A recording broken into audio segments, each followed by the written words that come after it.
Hey guys, welcome back.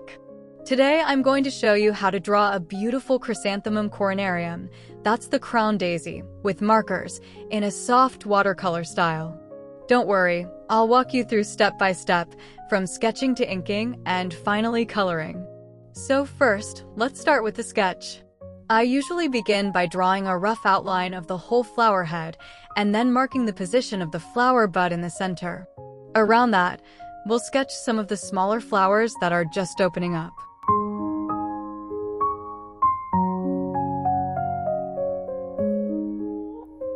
Each tiny flower usually has about 4 to 5 petals, so you don't need to be too precise, just capture the general idea.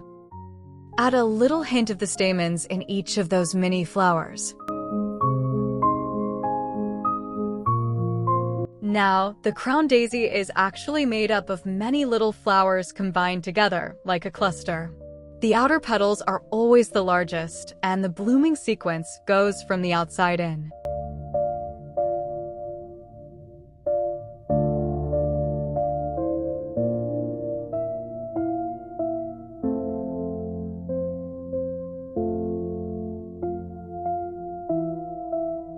Once that's done, adjust the shape of the outer petals a bit.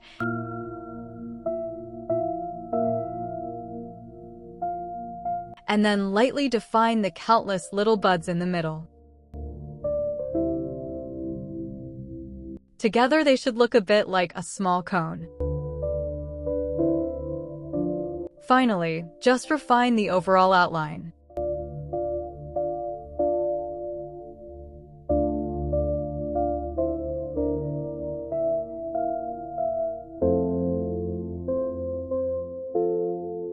Next step, inking. When you trace your sketch, you don't have to follow it 100%. Feel free to adjust things as you go.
For the main outline of the flower, I like to use a slightly thicker pen to make the shape pop.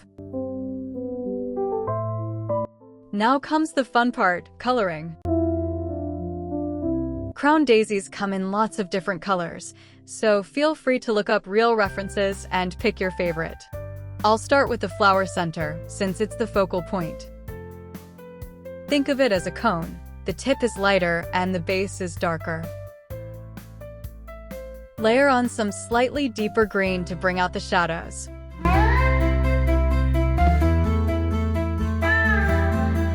Focus mainly on shading the darker areas, and then just add touches to individual buds here and there.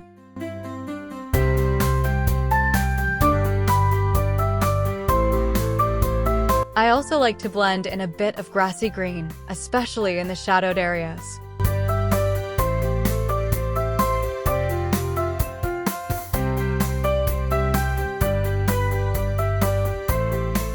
Once the center is done, let's move on to the petals. First, lay down a base of light blue across the whole flower.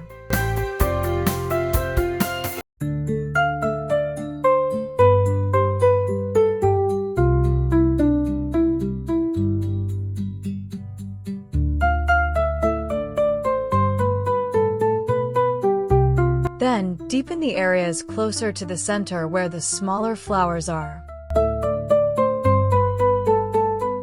At the base of each petal, add more layers to show depth, especially for the petals underneath that are hidden by others.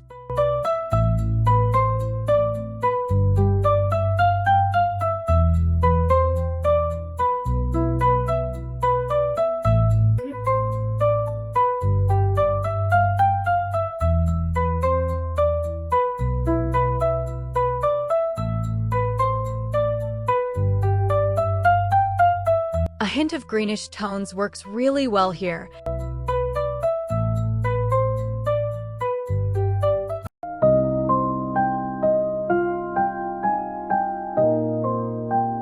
And you can layer deeper blue in the shadow areas for more contrast.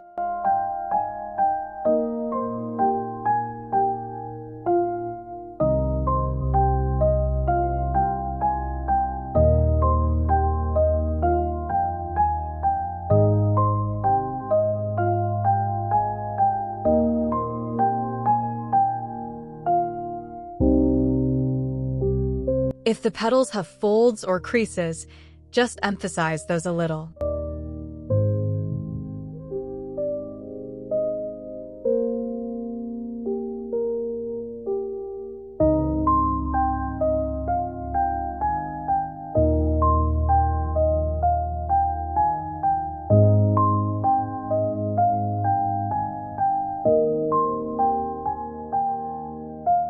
Layering is super important.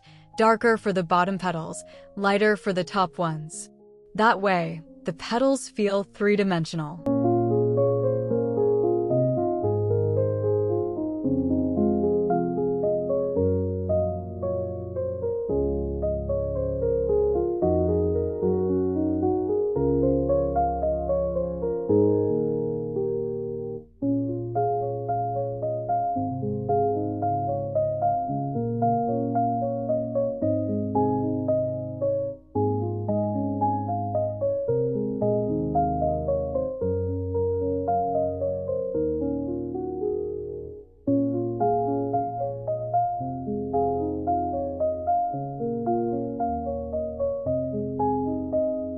You can even mix in touches of blue-violet, especially on the lower petals, to give more variation.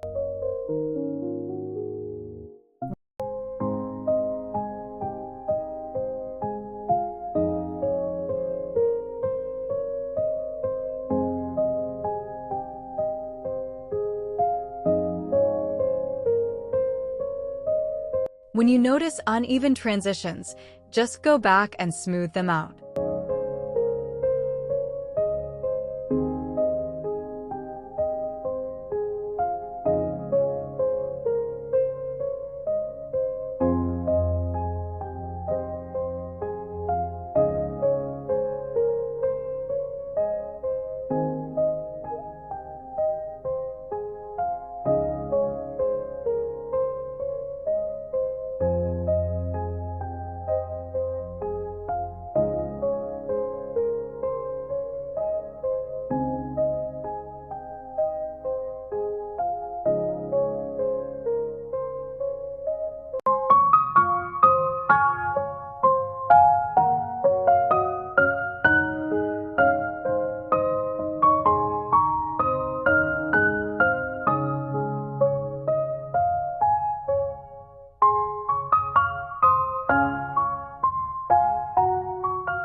To bring out the highlights, I like to use a zero marker or colorless blender along the petal edges and the top layer petals.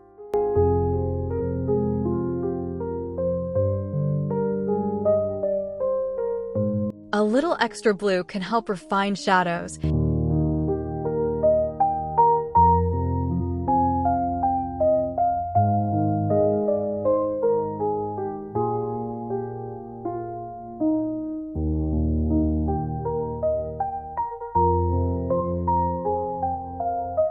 And a bit of green for the stamens will tie the whole center together.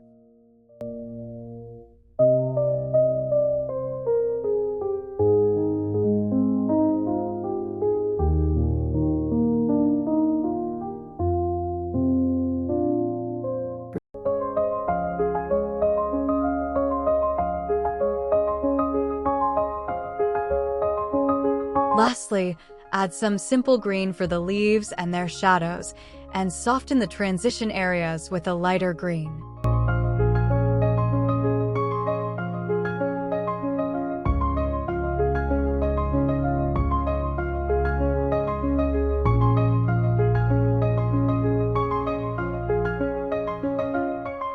If you'd like, you can even go back in with colored pencils or a multicolor ballpoint pen for extra detailing.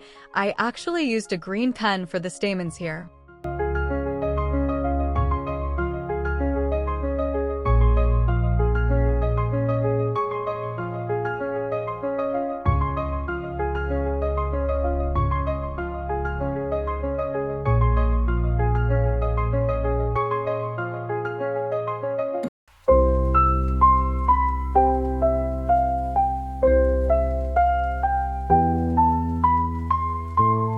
So to wrap things up, the crown daisy is basically a flower head made of many small radiating flowers, blooming from the outside in. Each little flower usually has 4 to 5 petals. When coloring, always work from overall to detail. Start with the whole flower's light and shadow, then refine the petals one by one. And if you're ever unsure about where the shadows go, just remember, the base of each petal, the recessed areas, the lower layers, and the petals that are overlapped are usually the darkest spots. And that's it. I hope this tutorial helps you create your own soft, watercolor-style crown daisy with markers.